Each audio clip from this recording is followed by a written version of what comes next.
Bismillahirrahmanirrahim. I am Sayyid Ali Naki Kazmi, Department of Political Science, Government Postgraduate College, Mansehra. Today's my topic is John Locke Social Contract Theory. तो पहले हमने Thomas Hobbes की social contract theory को पेश किया था और discuss किया था। तो आज जॉन लॉक का सोशल कॉन्ट्रैक्ट है या सोशल कॉन्ट्रैक्ट थ्योरी है।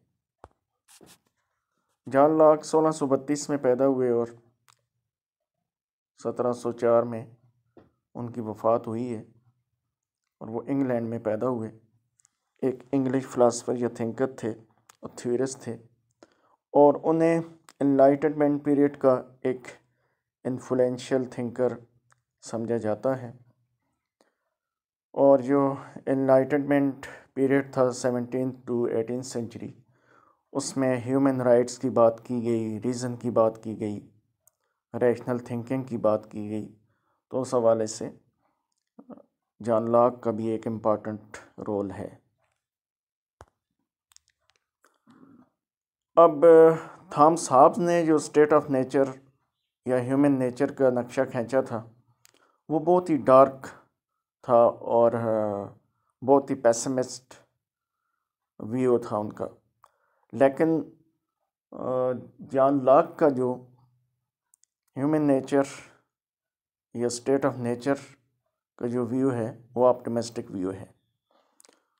और जॉन लॉक ये कहते हैं कि इंसान बाय नेचर अच्छा है और वो स्टेट ऑफ नेचर में पीसफुली रह रहा था और वो 3 किस्म के राइट्स एंजॉय कर रहा था। और वो 3 राइट्स जो बता रहे हैं जॉन लॉक, वो राइट टू लाइफ और लिबर्टी एंड प्रॉपर्टी, ये 3 राइट्स हैं। और इस तरह जॉन लॉक ये कह रहे हैं कि स्टेट ऑफ नेचर एक पीसफुल दौर था और लोग एंजॉय कर रहे थे। लेकिन साथ साथ वो ये भी कह रहे हैं कि कॉमन अथॉरिटी कोई नहीं थी, गवर्नमेंट नहीं थी, तो इस लिहाज से अनसर्टेनिटी थी और ये भी खदशा था कि लोगों के दरमियान जो कॉन्फ्लिक्ट क्रिएट होंगे तो उनको रिज़ॉल्व कौन करेगा। तो इस लिहाज से ये एक मसला था। तो अब कॉमन अथॉरिटी जब नहीं थी तो लोगों के राइट्स को इन्फोर्स करना और उनको प्रोटेक्ट करने के लिए ज़ाहिर है अथॉरिटी चाहिए थी, वो नहीं थी। तो अब ये जो अनसर्टेनिटी थी, इससे निकलने के लिए लोगों ने वॉलंटरली एक कॉन्ट्रैक्ट कर लिया, एग्रीमेंट कर लिया कि वो एक सिविल सोसाइटी, एक कॉमनवेल्थ बना लेंगे, एक गवर्नमेंट बनाएंगे जो उनके राइट्स को प्रोटेक्ट करेगी।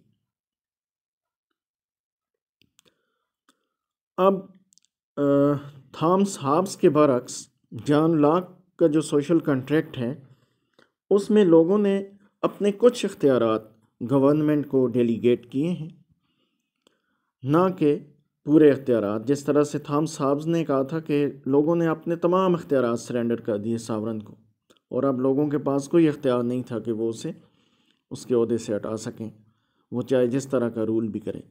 लेकिन जहाँ पर जॉन लॉक ये कह रहे हैं कि एक लिमिटेड गवर्नमेंट कायम होगी और लोग अपने कुछ इख्तियारात उसे तफवीज़ करेंगे और वो भी उनके राइट्स को प्रोटेक्ट करने के लिए और उनको सेफ गार्ड करने के लिए वो गवर्नमेंट कायम होगी और लोग उसे अपने कुछ इख्तियारात देंगे।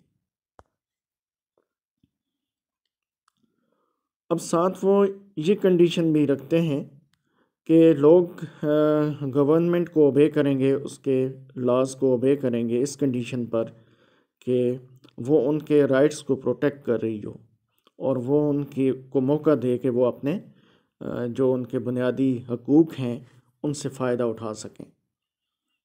और अगर गवर्नमेंट फ़ेल हो जाती है उनके राइट्स को, उनकी लिबर्टीज़ को प्रोटेक्ट करने के लिए, तो फिर जॉन लॉक लोगों को ये इख्तियार देता है कि वो सोशल कॉन्ट्रैक्ट को डिज़ॉल्व कर दें और गवर्नमेंट को रिमूव करें और उसकी जगह एक नई गवर्नमेंट इंस्टॉल कर दें जो उनके लिए बेहतर हो।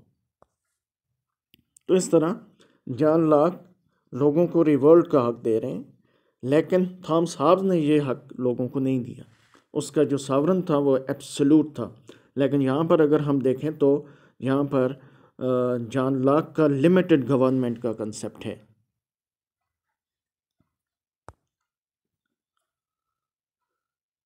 अब अगर हम बात करें जॉन लॉक की कंट्रीब्यूशन की, तो उसमें 3-4 बुनियादी नुकात हैं, और वो ये हैं कि एक तो उन्होंने नेचुरल राइट का एक कंसेप्ट या परसेप्शन था वो दिया।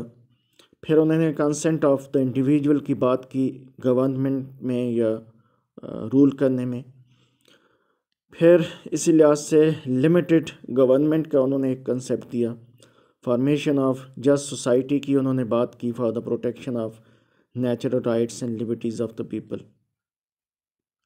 तो इस लिहाज से ये मॉडर्न जो एरा है या मॉडर्न वर्ल्ड है उसके लिए उनका एक अहम कंट्रीब्यूशन समझा जाता है, कि जिसमें उन्होंने इंडिविजुअल राइट्स की बात की कि ये नेचुरली लोगों के पास हैं, और गवर्नमेंट को या सावरन को ये इख्तियार हासिल नहीं है कि वो उनकी लिबर्टी या फ्रीडम या राइट्स को वायलेट करे या उन पे बेजा पाबंदियाँ आयद करे।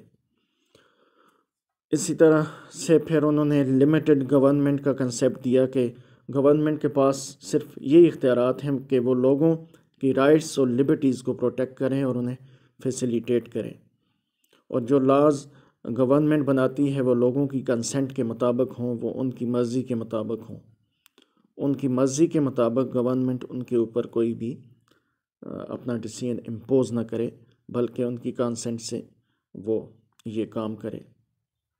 और फिर वो लोगों को ये इख्तियारात दे रहे हैं कि अगर गवर्नमेंट उनकी कंसेंट के मुताबिक काम नहीं कर रही और उनके राइट्स को प्रोटेक्ट नहीं कर रही, तो वो फिर ये सोशल कॉन्ट्रैक्ट डिज़ॉल्व कर सकते हैं और गवर्नमेंट को टॉपल कर सकते हैं, उसे रिमूव कर सकते हैं और उसकी जगह नई गवर्नमेंट इंस्टॉल कर सकते हैं।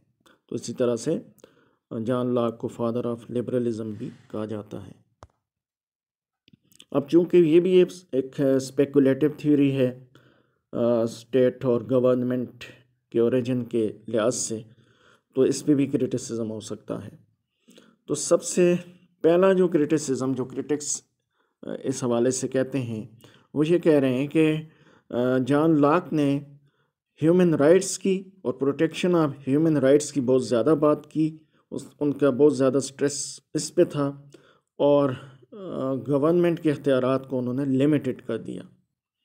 तो इस लिहाज से जब गवर्नमेंट के इख्तियारात लिमिटेड हो जाएंगे तो फिर लॉ इन्फोर्समेंट में प्रॉब्लम क्रिएट होंगे, और सोसाइटी के अंदर सोशल आर्डर मेंटेन करने के लिए या आर्डर मेंटेन करना गवर्नमेंट के लिए मुश्किल हो जाएगा जब उसके पास इख्तियारात बहुत लिमिटेड हों। इसी तरह से एक और जो इस पे क्रिटिसिज्म किया जाता है वो ये किया जाता है कि अगर हर एक मामले में लोगों की कंसेंट शामिल होगी और गवर्नमेंट जो है वो डिपेंड कर रही होगी लोगों की मर्ज़ी पे, उनकी कंसेंट पे, तो वो लोग जो कि लॉ को ओबे ना कर रहे हों और गवर्नमेंट के लिए चैलेंजेस क्रिएट कर रहे हों, तो फिर उनको हैंडल करना सोसाइटी में मुश्किल हो जाएगा, लॉ एंड ऑर्डर सिचुएशन पैदा हो जाएगी और क्यास और अनार्की की सिचुएशन पैदा हो जाएगी। फिर एक और जो क्रिटिक्स इस पे करते हैं वो ये कहते हैं कि लॉक ने जो एक बैलेंस है सोसाइटी के अंदर क्रिएट करना अथॉरिटीज़ के हवाले से या लॉ इन्फोर्समेंट अथॉरिटीज़ के हवाले से, उसको एड्रेस नहीं किया, और लॉ इन्फोर्समेंट अथॉरिटीज़ की अथॉरिटी पे कोई चेक नहीं है उसको मॉनिटर करने के लिए कि अगर वो लोगों के राइट्स को वायलेट कर रहे हों और अपनी पावर्स को मिसयूज़ कर रहे हों, तो उनके ऊपर कोई चेक नहीं है। तो इस तरह से चेक एंड बैलेंस को मेंटेन करने के लिए प्रॉपरली इस इशू को एड्रेस नहीं किया गया। तो ये इस पे क्रिटिसिज्म था। तो आज का ये हमारा टॉपिक था। उम्मीद है आपको समझ आई होगी। Thank you very much.